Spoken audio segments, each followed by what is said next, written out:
नमस्कार, city post live के इस खास कार्यक्रम में आपका स्वागत है। मैं हूं श्रीकांत प्रत्युष। आपको इंतजार होगा कि भाई आज बांकीपुर विधानसभा सीट के लिए जो वोटिंग हुई है उसमें कौन कहां खड़ा है। जनता ने तो अपना फैसला सुना दिया है। ईवीएम खुलेगा तब पता चलेगा कि जनता का फैसला क्या है। लेकिन आज जिस तरह से वोटिंग हुई है, तस्वीर काफ़ी दिलचस्प सामने आई है। पहले हमेशा इस सीट पर आरजेडी और बीजेपी के बीच मुकाबला होता रहा है। दूसरे जो भी उम्मीदवार खड़े होते रहे हैं उनको नोटा से भी कम वोट मिलते रहे हैं और इस बार भी लगता है कि वैसा ही कुछ हुआ है। लेकिन इस बार बीजेपी की लड़ाई आरजेडी से न होकर सीधे जनसुराज के साथ हुई है। मतलब तस्वीर बिल्कुल बदल गई है। मेरे साथ हैं जेडीयू के नेता राजेश तिवारी जी और दाहिनी तरफ मेरे साथ हैं सत्येंद्र जी जो कांग्रेस के वरिष्ठ नेता हैं। आज इस डिबेट को हम आगे बढ़ाते हैं। क्या राजेश जी, क्या लगता है, आप लोग तो पता चल रहा होगा सरकार से जुड़े हुए हैं, रिपोर्ट आ रही होगी, क्या रिपोर्ट है, क्या हुआ चुनाव? देखिए, जो बांकीपुर एक विधानसभा एक ऐसा विधानसभा है कि देश में बिहार में सबसे ज़्यादा इंटेलेक्चुअल लोग इस विधानसभा में रहते हैं और ये बिहार का और पटना का सबसे हॉट सीट है और निश्चय ही बिहार का जो अभी तक जो ट्रेंड रहा है बांकीपुर में एक ऐसा रहा है कि जिस समय पूरा जंगल राज था, जहां आप सोचिए रात में नहीं दिन तक महिलाएं घर से नहीं निकलती थी, उस स्थिति में भी ये रहता था कि आपको बांकीपुर की जनता ने यहाँ एनडीए को चुना है। और इस बार का चुनाव एक ऐसा चुनाव है जो निश्चय ही जनता बांकीपुर की महान जनता को मिला कि नहीं, यहाँ का हमारा के बीच के हमारा विधायक एक नेशनल फ्लैग पर जाकर के एक बांकीपुर की आपको नाम रोशन कर रहा है। इस स्थिति में निश्चय है कि उनके द्वारा जो बीजेपी द्वारा जो गठबंधन के द्वारा जो कैंडिडेट हैं उनका से दिया गया है सीट और वो अच्छे मार्जिन से जीत रहे हैं और ये आपका वोट इस बार जंगल राज का नैरेटिव नहीं काम आ रहा था। जाति पात से ऊपर उठकर लोगों ने वोट किया है, तभी तो जनसुराज लड़ाई में आ गया। न तो आरजेडी से लड़ाई रहती थी आपकी। अरे तो आरजेडी से लड़ाई, तो आरजेडी का लड़ाई वो तो त्रिकोणमत कर रहा है। लेकिन एक बात जान लीजिए, लड़ाई तो कोई है ये नहीं है। ये लड़ाई दूसरा और तीसरा जो है, चाहे जनसुराज का प्रशांत किशोर हो या आरजेडी का रेखा गुप्ता हो, ये दूसरा तीसरा की लड़ाई है। कहीं भी प्रशांत किशोर इस लड़ाई के सीन में जिस तरह से अपने सोशल मीडिया और के माध्यम से जो बने हुए हैं वो कहीं नहीं है। इसके पहले भी वो बने हुए थे। नहीं, देखिए है क्या यहाँ कि इस बार लड़ाई थोड़ी अलग है और जनसुराज से ज़्यादा वोट बैंक आरजेडी के पास है। लेकिन आरजेडी तो कहीं मैदान में नज़र ही नहीं आ रहा था। न उसके पोलिंग एजेंट नज़र आ रहे थे, न उसके कार्यकर्ता नज़र आ रहे थे। हरा गमछा नज़र ही नहीं आया और बीजेपी जनसुराज के बीच ही सीधी लड़ाई दिख रही थी। अच्छा, ये बताइए कि आप जो चुनाव हुआ 2025 में अक्टूबर में, सितंबर अक्टूबर में जो चुनाव हुआ, उसमें आप कहीं देख रहे थे कि किस तरह से प्रशांत किशोर का जलवा था, भीड़ किस तरह से दिखा रहा था। यहाँ से लेकर गांव से लेकर के और दिल्ली तक जो है हर राष्ट्रीय चैनल से लेकर के एक यूट्यूबर चैनल तक जो है प्रशांत किशोर को ही जिता रहा था। उस चुनाव में, आम चुनाव में और उपचुनाव में बहुत फर्क होता है। क्यों प्रशांत किशोर को लोग वोट देगा भाई? किस चीज बेस पर प्रशांत किशोर को, जो बिहार के लूटने वाला और बिहार को बदनाम करने वाले के लिए वोट देगा कोई? तो लगता है कि आरजेडी और प्रशांत किशोर में कुछ समझौता हो गया है। आरजेडी ने मैदान ही छोड़ दिया था। आरजेडी देखिए, महागठबंधन के जो भी घटक दल हैं और जनसुराज, ये कोई भी सब कोई अगर मिल करके अगर चला है तो एक शेर का मुकाबला कर सकते हैं। ये लोग आपस में सब नूरा कुश्ती कर रहे हैं, दूसरा तीसरा का लड़ाई कर रहे हैं। हकीकत यह है कि बांकीपुर की महान जनता ने आज जो वोटिंग हुआ है अपना आशीर्वाद दिया है, एनडीए को दिया है और अपार बहुमत के साथ जो है आपको 3 तारीख को एनडीए जीतेगा। चलिए, महागठबंधन के नेता भी तो हैं कांग्रेस के। आप बताइए सत्येंद्र बाबू, क्या है, आरजेडी के तो न नेता नजर आ रहे थे, न कार्यकर्ता, न पोलिंग एजेंट, कहीं हरा गमछा नजर ही नहीं आया। लग रहा था कि लड़ाई चुनाव केवल जनसुराज बीजेपी के बीच है। देखिए श्रीकांत जी, ये चुनाव जनसुराज और बीजेपी के भी बीच में नहीं है। ये चुनाव है बीजेपी के कुकर्मों के खिलाफ में।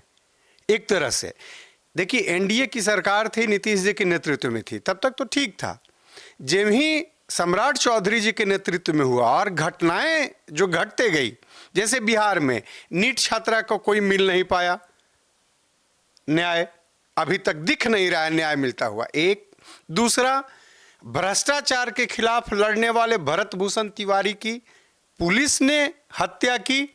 दूसरा, और उस पर न्याय मिलता हुआ दिख नहीं रहा है। दूसरा, तीसरा, इसी बीच में आ गया भाई श्री रामचंद्र जी के जो खजाना है उसको लूट लिया लोगों ने। ये दिखा, लोग चढ़ावा देते हैं क्यों? इसलिए कि उससे कोई परोपकार का काम हो। तो ये कौन सा परोपकार का काम हो रहा है? कहीं कोई परोपकार का काम नहीं हुआ। लगता है कि जनता बीजेपी के खिलाफ हो गई है। और चौथी जो बात हुई, ये देश भर में जो लगातार 152 पेपर लीक हुए और थक गए बच्चे गुहार करते करते कि इसको सुधारिए, अभी तक जो नहीं सुधरा। तो ये जो आक्रोश है जिसका प्रकटीकरण हुआ और शिक्षा मंत्री का इस्तीफा हुआ, तो इन सारे चीजों को मिलाकर शिक्षा मंत्री ने इस्तीफा दे दिया, भरत की माता से मुख्यमंत्री ने मुलाकात कर ली, आश्वासन दिया न्याय का। अब क्या चाहते हैं? ये सब चीज मिला जुला कर कि ये हुआ कि ये बीजेपी के नेतृत्व में काम सही तरीके से हो नहीं रहे, ये काम नेतृत्व देने लायक है नहीं। इसके खिलाफ गुस्सा दिखा है इस चुनाव में। और इस बीच में चूंकि देखिए आरजेडी भी था, मेरा सवाल है उसका आप जवाब नहीं दे रहे सीधा, कि आरजेडी के नेता कार्यकर्ता क्यों गायब थे? मैं दे रहा कोई पोलिंग एजेंट नजर नहीं आया, कोई नेता कार्यकर्ता नजर नहीं आया। पोलिंग बूथ के बाहर जनसुराज बीजेपी के कार्यकर्ता डटे हुए थे, आरजेडी कांग्रेस कहीं नजर नहीं आई। मैं बता रहा हूं श्रीकांत जी, इस बीच में जो माहौल बना, आरजेडी को शुरू से दिख रहा था कि पब्लिक मेरे साथ नहीं है। क्यों? इसलिए कि वैसे व्यक्ति जो भ्रष्टाचार में न हो, घोटाला में न हो, जातीय विद्वेष फैलाने वाला न हो, एक सामने नजर आ रहा था प्रशांत किशोर। तो जो विरोध में थे बीजेपी के, वो प्रशांत किशोर के साथ हो गए, उधर से भी हो गए। और इनके आरजेडी वाले लोग भी, उनको लगा, बहुत ऐसे सेक्शन के लोग हैं जो बीजेपी को हराना चाहते हैं, उनको लगा कि आरजेडी के नेतृत्व में नहीं हरा सकते हैं, तो प्रशांत किशोर के साथ आ गए और एकजुट हो गए। और स्थिति आज लगता है कि आरजेडी का पूरा वोट बैंक ट्रांसफर हो गया होगा प्रशांत किशोर को, ऐसा होता है? अरे भैया, मुस्लिम को तो छोड़िए, यादव यहां के कह रहे हैं कि पिछले मेरे 10 परिवार के लोगों की इनकाउंटर की गई है और ये सम्राट चौधरी जी के नेतृत्व में की गई है और इनको हटाना है, इनको बताना है। इसलिए साइलेंटली बगैर किसी रोड पर हंगामा किए हुए प्रशांत किशोर के साथ गए, चूंकि उनको लगता है। प्रशांत किशोर तो खुद मानते हैं कि भाई आरजेडी कांग्रेस साथ आ जाए तो भी चुनाव जीतना बांकीपुर से मुश्किल है, वो तो खुद कह रहे हैं। नहीं, कांग्रेस तो साथ में थी और आरजेडी के जितने वोटर जो कहे जाते हैं वे भी साथ थे। और इतनी बड़ी जब साथ है, और बीजेपी के तो 70% बहुत सारे उनके समर्थक जो हैं वो प्रशांत किशोर के साथ हैं। बीजेपी जीतेगी कहाँ इस बार? कहीं नहीं जीतेगी। बीजेपी के कारण कि 70% प्रशांत किशोर के साथ चले गए। हकीकत ये है ना कि प्रशांत किशोर से कांग्रेस इस बार बदला ले ली। जो उत्तर प्रदेश में राहुल गांधी का प्रशांत किशोर खटिया खड़ा किए थे, खटिया वाला प्रोग्राम याद है ना, खड़ा किए थे, कितना सीट आया था कांग्रेस को। इस बार चढ़ा करके, चढ़ जा बेटा सूली पर जो है ना भोजपुरी में, चढ़ा करके ऐसा पटकनिया दिया कि को इस बार 3 तारीख को एकदम हालत खराब हो जाएगी। इस बार तो कांग्रेस आरजेडी ने खुल के सपोर्ट कर दिया एक तरह से भाई प्रशांत किशोर का। क्या सपोर्ट कर दिया? क्या है कहाँ कांग्रेस? या 3 में 13 में राजद कहीं पूछा है कांग्रेस को? और हकीकत क्या है कि ये लोग जिस तरह से राजनीति किए हैं, चाहे भरत तिवारी पर जिस तरह से राजनीति किए, यही कांग्रेसी लोग ना भरत तिवारी को माँ को अभी जंतर मंतर पर प्रोग्राम करवाए थे, धरना प्रदर्शन करवाए थे।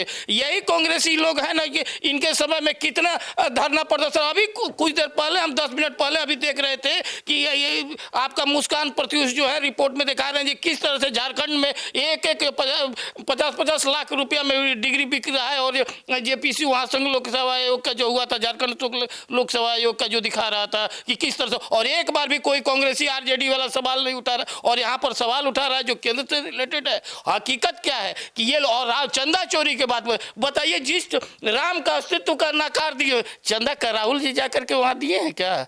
प्रणामों करने गए हैं राम जी को, जनता ने दिया है ना। अरे जनता दिया है ना, आप कहाँ हैं? जनता दिया तो आप लूट लीजिएगा। लूट कहाँ लिए? हम उसका जांच बैठवा रहे हैं, जो दोषी है उसको हम सजा दिलवा रहे हैं। हकीकत ये है क्या कि आज विपक्ष जिस तरह से छात्रों की आड़ में राजनीति कर रहे हैं, इन लोग का अस्तित्व खत्म हो गया। मानते हैं कि जो माहौल, आप मानते हैं कि माहौल इस बार अभी फिलहाल बीजेपी के खिलाफ है? छात्रों का आंदोलन हो, भरत भूषण का केस हो, या नीट छात्रा का मर्डर हो। अच्छा एक बात बताइए, 65 साल से कांग्रेस राज किया है ना, आज़ादी के बाद से पेपर लीक नहीं हो रहा था। हम तो 11 साल से हैं ना, ये तो 65 साल से हैं। इतना लीक हुआ था, इतना शिक्षा में किलो व्यापार बना दिया था, क्यों नहीं कानून बनाया था लोग? आज हम कानून और ये संशोधन किए हैं। हम 22 में कानून बनाए थे, उसको आज संशोधन करके और ज्यादा टाइट किए। ये लोग तो बिकने शुरू कर दिया था। आपको लगता है कि आरजेडी ने कांग्रेस से मिलकर खेल किया है प्रशांत किशोर के साथ? देखिए इन लोगों का कोई अस्तित्व नहीं है, खासकर बांकीपुर उपचुनाव को लेकर के कह रहे हैं। ये जितना भी कर लें, दुकानदारी अब बंद हो गया है। इससे 2 दिन तक कैश ये लोग लगाएगा और 3 तारीख को कहेगा कि ईवीएम में लूट गया। अभी आज पुलिस को बोल रहा है लो ना, 3 तारीख को कहेगा ईवीएम से लूट लिया गया, पूरा प्रशासन छाप दिया। ये रोना शुरू कर देगा। किशोर ने तो आपसे कभी समर्थन मांगा नहीं, ना आरजेडी से मांगा, कहा और यहाँ तक कह दिया कि भाई आरजेडी कांग्रेस के सपोर्ट से कोई चुनाव जीत जाएंगे, हम यहाँ तो चुनाव बीजेपी के लोग ही मुझे जिताएंगे। और आप लोग ऐसे ही होता न मान हम मेहमान वाली बात। नहीं श्रीकांत जी, हम लोग बीजेपी को हरा रहे हैं। हम लोग बात ये कर रहे हैं कि बीजेपी को हरा रहे हैं, तो बीजेपी कैसे हारेगी? कोई ना कोई सामने रहेगा। तो एक व्यक्ति हमें लगा जो अभी तक कहीं कोई घोटाला में नहीं है, जिसकी बात नहीं कही है, उसके माध्यम से हम लोगों ने कोशिश किया, कांग्रेस के वर्करों ने कोशिश किया। कोई लीडर देखे हैं किसी मंच पर? कांग्रेस के वर्करों ने, समर्थकों ने ये कोशिश किया कि बीजेपी को इस माध्यम से हराएं। अरे बात कर रहे हैं राजेश जी ने पूछा आप लोगों को, जी बात कर रहे हैं कि चंदा हम लोगों ने दिया इसलिए डकैती कर लिया। अरे भाई, तो जिस चंदे को दिया उसको लूट क्यों लिया? ये लूट स्वीकार कर रहे हैं ना। बांकीपुर के चुनाव में, उपचुनाव में, बांकीपुर के उपचुनाव में राम मंदिर का चंदा काम आएगा इशू। बात यह है कि आप किस कैरेक्टर के हैं। जब भगवान को आप लूट सकते हैं तो देश को तो लूट ही रहे हैं। कांग्रेस ने इतने चीजों को जो बनाया सबको बेच ले रहे हैं। 150 लाख करोड़ रुपया से ज्यादा आपने कर्जा लेकर के और एक चीज नहीं बनाया। आप तो देश को लगातार लूट रहे हैं। बांकीपुर ऐसा विधानसभा क्षेत्र है जहां से बीजेपी हमेशा बड़े मार्जिन से जीतती रही है चुनाव। आरजेडी को 46,000 वोट मिले थे, ठीक है, मान लीजिए उसमें से 30,000 20,000 प्रशांत किशोर को वोट मिल भी जाए तो कैसे जीत लेंगे? क्योंकि बीजेपी को 92,000 वोट मिले थे। वोट बैंक तो उसका बहुत ज्यादा बड़ा है। बीजेपी के 92,000 में से 52,000 वोट इस बार खिसक जाएगा, दूसरी तरफ आ जाएगा, आधा वोट आ जाएगा। इसलिए कि जो लोग वोट देते थे, देखिए सब लोग कार्यकर्ता नहीं होते हैं, समर्थन दे देते हैं किसी पार्टी की। लेकिन आज जो देख रहे हैं कि बीजेपी की दशा है, भगवान का खजाना चोरी कर रहा है, विद्यार्थियों का जीवन नष्ट कर रहा है रोज। भाई ये एनटीए क्या है?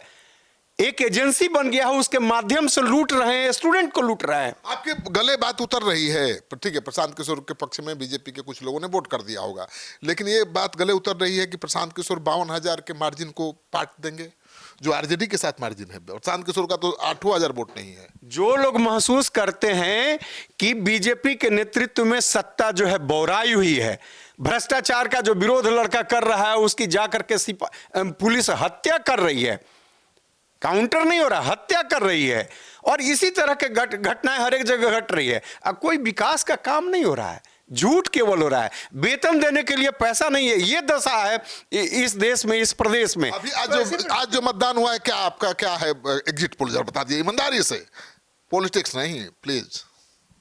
देखिए मेरे ख्याल से लगता है कि 1,20,000 वोट लगभग आएगा, पड़ेगा, इतना पड़ेगा मैक्सिमम। अभी तक 1 लाख के आसपास वोट पड़ चुका है, थोड़ा समय है। 1 लाख, मेरा अनुमान है कि 1,20,000 वोट का पोलिंग होगा, उसमें 75,000 वोट लगभग प्रशांत किशोर के आएगा, जो भी बीजेपी के विरोध में आए। ये मत मानिए कि प्रशांत किशोर को आ रहा है। बीजेपी के विरोध में वोटें कहाँ है भाई? बीजेपी के विरोध में तो 46,000 वोट ही पड़ता है बांकीपुर में, अब बीजेपी को 92,000 मिल जाता है। पूरा बीजेपी के विरोध का वोट भी मिल जाए प्रशांत किशोर को तो कैसे जीतेंगे? देखिए श्रीकांत जी, सारे वोटर किसी पार्टी के नहीं होते हैं, वो कार्यकर्ता नहीं होते हैं। स्थिति देख करके समर्थक बन जाते हैं, वोट देते हैं, वही बदल जाते हैं। कार्यकर्ता बदल जाते हैं तो समर्थक को बदलने में क्या लगा हुआ है? आपका मानना है कि बीजेपी के ही समर्थक बीजेपी को सबक सिखाने के लिए प्रशांत किशोर को इस चुनाव में जिता रहे हैं? 92,000 में 52,000 वोटर बदल गए हैं, उनको हरा रहे हैं, उनको हरा रहे हैं। जो कार्यकर्ता नहीं है, जो स्वेच्छा से उनको वोट देते थे, वो सब लोग उनको हरा रहे हैं। कह रहे हैं कि बीजेपी के कार्यकर्ता समर्थक ही बीजेपी को हराकर थोड़ा चेतावनी देना चाहते हैं, आपको ऐसा लगता है? देखिए, राहुल गांधी का गणित पूरा देश को समझ में नहीं आता है। 2004 के राजनीति में आए हैं और ऐसा गणित सिखाते हैं कि देश को समझे में नहीं आता है। और हम प्रभु भगवान को, श्री राम को जो हम लोग का आराध्य देव हैं, कि कम से कम ये है कि जो कांग्रेसी भगवान का, राम का अस्तित्व नहीं मानते हैं, उनको काल्पनिक मानते हैं, आज कम से कम राजनीतिक स्वार्थ के ही लिए कम से कम भगवान को तो मान रहे हैं, कि भगवान राम को उतना तो मान रहे हैं। भगवान सद्बुद्धि दिए। एगो नहीं हम लोग सुनते थे कि कौन थे जो मरा मरा मरा मरा मरा, राम को नहीं निकलता था, मरा मरा मरा मरा करते करते राम निकल गए। तो उसी तरह से जो है कहते कहते चंदा चोर कहते भगवान तो बोल रहा है लोग, तो इन लोगों को जितना पाप है वो कट रहा है। इसलिए कम से कम भगवान के हम लोग सुने। दूसरी बात ये है, ये कह रहे हैं ना कि बीजेपी का वोट हुआ है, बीजेपी का और पूरा एनडीए का एक भी वोट नहीं बटा है। और आप देखे होंगे कि किस तरह से इस चुनाव में पांचों दल का शीर्ष नेतृत्व एक साथ एक मंच पर से लगातार 50 प्रोग्राम किया है। नीतीश कुमार को अपील करना पड़ा भाई। कोई चाहे वो निशान जी प्रोग्राम किए, चाहे चिराग पासवान हो, चाहे उपेंद्र कुशवाहा हो, चाहे जीतन राम मांझी हो, इन लोग का देखिए लड़ाई तो कठिन हो गई थी, तभी तो सबको उतारना पड़ा। भैया हम लोग एक वार्ड का चुनाव लड़ते हैं, वो भी हम लोग सब दमखम के साथ लड़ते हैं। हम लोग राज परिवार का नहीं ना है कि राज परिवार है हमारा एक अपील जारी हो गया तो है। हम लोग जनता है और पहली बार राजा और रंग का लड़ाई है।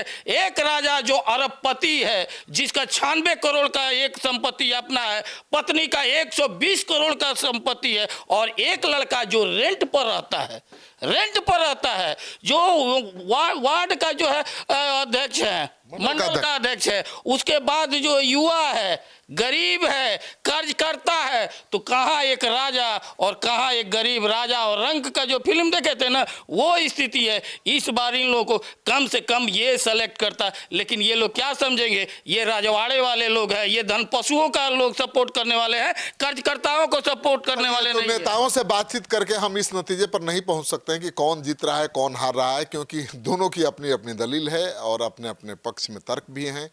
अगर आप जानना चाहते हैं कि वाकई क्या हुआ है बांकीपुर के उपचुनाव में, तो जनता के पास जाना पड़ेगा।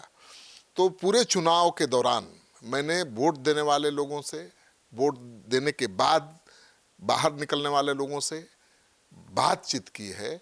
मतलब एक ऐसा एग्जिट पोल किया है जिसका क्रेडिट चैनल को कम, जनता को ज़्यादा जाता है। मतलब जनता का पहली बार एग्जिट पोल हम आपको दिखाने जा रहे हैं। तो जनता का एग्जिट पोल क्या कहता है, ठीक है, चाहे खबरिया चैनल तो अपने अपने हिसाब से एग्जिट पोल दिखा ही रहे हैं कि कौन जीत रहा है कौन हार रहा है, लेकिन ये एग्जिट पोल हमेशा सही होते नहीं हैं, अंदाजों पर आधारित होते हैं। लेकिन जब मतदान केंद्र के बाहर, मतदान केंद्र पर वोटिंग के बाद बाहर निकलने वाले लोग क्या कह रहे हैं, उसको सुनिए, ध्यान से जोड़िए कि किसके पक्ष में कितने वोट पड़े हैं। अंदाजा लग जाएगा कि कौन बांकीपुर से उपचुनाव जीत रहा है, कौन हार रहा है। इस वीडियो को खूब शेयर करिए और उस जो पब्लिक का एग्जिट पोल है, बांकीपुर की जनता का जो एग्जिट पोल है, उसको देखना न भूलिएगा।